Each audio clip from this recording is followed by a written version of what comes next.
Como saber se tem o transtorno de ansiedade? Olha, todo mundo tem ansiedade em algum momento da vida, mas existem dois tipos de ansiedade. Uma que a gente chama de ansiedade natural e uma outra que a gente chama de ansiedade patológica ou simplesmente transtorno de ansiedade.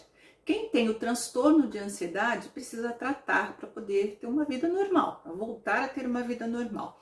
Mas como é que você faz para saber qual é o seu caso? É só ansiedade ou é um transtorno de ansiedade? Neste vídeo nós vamos falar sobre isso. Eu sou Inês, eu sou especialista em tratamentos para ansiedade junto com a Sandra, a minha parceira de trabalho. Nós estamos aqui para ajudar você a conhecer a sua ansiedade, aprender a controlá-la e se livrar dela definitivamente. Bom, para saber se você tem o transtorno de ansiedade, você vai precisar observar os sintomas físicos e emocionais da ansiedade. Mas não é só isso, você vai precisar também observar com que frequência, com que intensidade esses sintomas se apresentam para você. Isso porque os sintomas de ansiedade eles são os mesmos, tanto na ansiedade normal, natural, quanto na ansiedade patológica, no transtorno de ansiedade. Então, aquele coração que acelera, aquela sensação de falta de ar, aperto no peito, você pode de repente começar a tremer, ver que a sua transpiração está aumentando. Também ficar muito preocupado em relação aos eventos do futuro, ter dificuldade para dormir.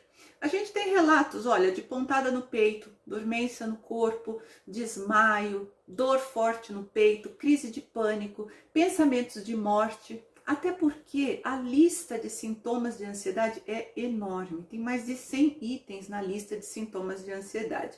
E para muitas pessoas ainda tem aquela sensação esquisita que parece que isso vem do nada. Ah, eu estava bem e de repente eu comecei a ficar ansiosa ou ter uma crise de ansiedade ou de pânico. Bom, quando esses sintomas eles são intensos e acontecem com bastante frequência, eles vão começar a trazer limitações, impedimentos para você. Você vai ver que você está com medo de sair de casa, né? Ah, eu vou sair de casa, eu vou passar mal na rua. Você vai ver que você começa a não querer enfrentar os desafios da sua vida, esses desafios normais que todo mundo tem. Ou seja, você já está sofrendo por causa da ansiedade. Aí, provavelmente, você já desenvolveu um transtorno ansioso. Só que, importante, o transtorno ansioso, ele não começa nos sintomas. Ele começa, de fato, muito antes, né? Bem lá atrás. Existe, geralmente, uma história por detrás dessa manifestação dos sintomas ansiosos. E que tipo de história que é? Geralmente, uma história traumática. As experiências traumáticas que a gente vive, pode ter sido lá na infância, na adolescência, pode ter sido semana passada.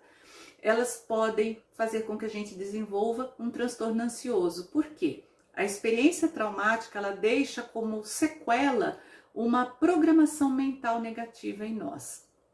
A gente passa a ver a vida, as situações da vida com um novo olhar, um olhar contaminado por aquela experiência lá de trás. E isso faz com que a gente tenha reações desproporcionais aos eventos cotidianos da vida. Então a gente aumenta o medo, aumenta a insegurança, a gente começa a ter dúvidas sobre a nossa capacidade de realizar as coisas. E é importante você observar então essa intensidade e frequência com que isso está acontecendo para você. Quando você percebe que sofre de um transtorno de ansiedade, ou então você recebe esse diagnóstico do seu psiquiatra, por exemplo, você precisa se lembrar que a ansiedade tem que ser tratada desde a raiz dela, onde nasceram essas programações mentais negativas. Então a gente tem uma experiência traumática, a depender da interpretação que a gente dá para isso, nós criamos essas programações mentais negativas para nos protegermos de eventos futuros. Só que isso começa a trazer uma série de limitações para a gente. Eu e a Sandra defendemos essa necessidade de você tratar a sua ansiedade desde a raiz, caso você queira realmente ficar livre dela de uma vez por todas. Visita lá o nosso site, o www.chegademediansiedade.com.br, porque lá, além dos nossos vídeos, os nossos artigos, tem também o caminho para você conhecer os nossos tratamentos que tratam a ansiedade desde a raiz dela. Se surgir alguma dúvida, manda mensagem para a gente que a gente te ajuda com isso. E se você gostou desse vídeo, deixa aí a sua curtida, os seus comentários, perguntas se você tiver, e principalmente lembra de compartilhar esse conteúdo, porque assim outras pessoas também têm acesso a isso que a gente está trazendo aqui para você. Gratidão e foca no que funciona.